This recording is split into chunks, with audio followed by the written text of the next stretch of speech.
ജീവിതത്തിലെ ഏറ്റവും പ്രധാനപ്പെട്ട കാര്യം ഞാൻ ആഗ്രഹിക്കുന്നു എന്ന് പറയുന്നത് നിർത്തി ഞാൻ ചെയ്യും എന്ന് പറയാൻ തുടങ്ങുക എന്നതാണ്. അസാധ്യമായ ഒന്നും പരിഗണിക്കരുത്. തുടർന്ന്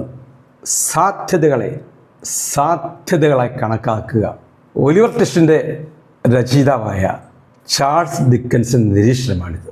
ഓരോ മനുഷ്യരും ഒത്തിരി ആഗ്രഹങ്ങളോടെയാണ് ഈ ഭൂമിയിൽ ജീവിക്കുന്നത്. ആഗ്രഹങ്ങൾക്ക് അതിരുകളില്ല താനും. ആഗ്രഹങ്ങൾ കുതിരകളായിരുന്നുവെങ്കിൽ യാചകർ അതിൽ കയറി സഞ്ചരിക്കുമായിരുന്നു എന്ന പ്രശസ്ത വാക്കുകൾ പലവട്ടം നമ്മളിവിടെ പറഞ്ഞിട്ടുണ്ട്.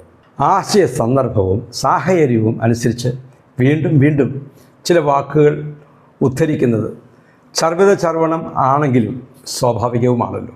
സ്വപ്നങ്ങൾ ഉള്ളിൽ കൊണ്ടുനടക്കുന്ന മനുഷ്യർ ആഗ്രഹ പൂർത്തീകരണത്തിനായി പ്രവർത്തിക്കേണ്ടിയിരിക്കുന്നു. ആഗ്രഹങ്ങൾ സ്വപ്നങ്ങൾ തന്നെയാണ്. സ്വപ്നം കാണാത്തവരും ആരുമില്ല. പലരുടെയും ആഗ്രഹങ്ങൾ പലതാണ്. പലരും കാണുന്ന സ്വപ്നങ്ങളും വെവ്വേറെയാണ്.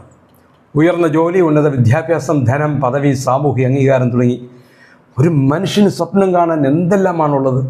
ഞാനൊരു കാര്യം ആഗ്രഹിക്കുന്നു, എനിക്ക് ഇന്നത് ചെയ്യണം, എനിക്ക് ഇന്നയിടത്ത് അല്ലെങ്കിൽ ഇന്ന പദവിയിലെത്തണം, അല്ലെങ്കിൽ എനിക്കത് നേടണം എന്ന് ആഗ്രഹിക്കുന്നു എന്ന് പറയുന്നതിന് പകരം ഞാനത് ചെയ്യുന്നു, ഞാനത് ചെയ്യും, ഞാൻ അത് ചെയ്യാൻ പോവുകയാണെന്ന് ഉറച്ച ശബ്ദത്തോടെ പറഞ്ഞുകൊണ്ടേയിരിക്കുക. കാതും മനസ്സും ഒക്കെ അത് കേട്ടങ്ങ് കുളിര് കോരിക്കോട്ടെ. ഏതൊരു കാര്യത്തെയും അസാധ്യമെന്ന് കരുതി തള്ളിക്കളഞ്ഞേക്കരുത്. അസാധ്യമായ കാര്യങ്ങൾ പൊരുതി നേടുമ്പോഴാണ് അതിൻ്റെ വിജയം ഇരട്ടിയാവുന്നത്, മധുരതരമാവുന്നത്. അതെങ്ങനെയാണെന്ന് വെച്ചാൽ അതിനെ വിജയത്തിലേക്ക് എത്തിക്കുന്നതിനുള്ള സാധ്യതകളെ നല്ലവണ്ണം നിരീക്ഷിക്കുക, വിശകലനം ചെയ്യുക. എന്നിട്ട് ആ സാധ്യതകളെ പരമാവധി പ്രയോജനപ്പെടുത്തി പ്രസ്തുത കാര്യം സാധിച്ചെടുക്കുക.